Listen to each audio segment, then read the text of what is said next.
एक linear race होती है, उस लीनियर रेस में 500 मीटर की रेस में ए बी को 50 मीटर से हराता है और 600 मीटर की रेस में बी हमारा सी को 60 मीटर से हराता है। By how many metres will A beat C in 400 metre race? तो सबसे पहले तो देखो क्या कहानी है। ए बी सी को मैं लिखता हूं। अगर 500 मीटर की रेस में ए बी को 50 मीटर से हराता है तो क्या मैं ये बोल सकता हूं कि ए के द्वारा या बी के द्वारा जो चली गई दूरी है वो ए के द्वारा चली गई दूरी से 10% कम है? यस, 500 का 10% ही 50 होता है।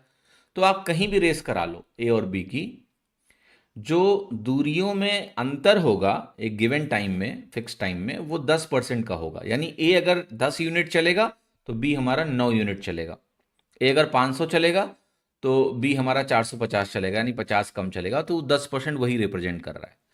फिर करेक्ट 600 मीटर की रेस है, उसमें बी सी को 60 मीटर से हराता है।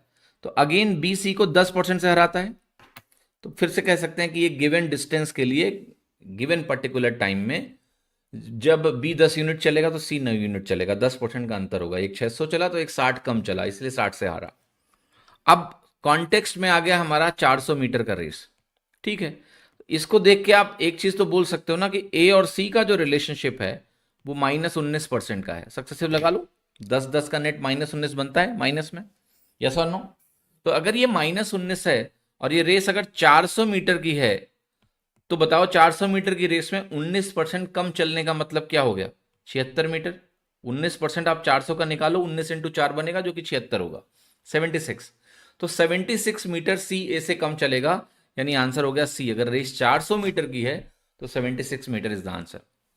तो जहां पर हमारे पास परसेंटेज रिलेशनशिप एस्टैब्लिश हो गई, if percentage relationship is established, then question क्या है? बाएं हाथ का खेल है। आपको 19% 400 का निकाल लेना है। अगर ये 400 की जगह लेट से 500 होता तो ये 95 हो जाता 19%। यहाँ 1000 होता तो ये 190 हो जाता। कर सकते हो कि नहीं इजिली?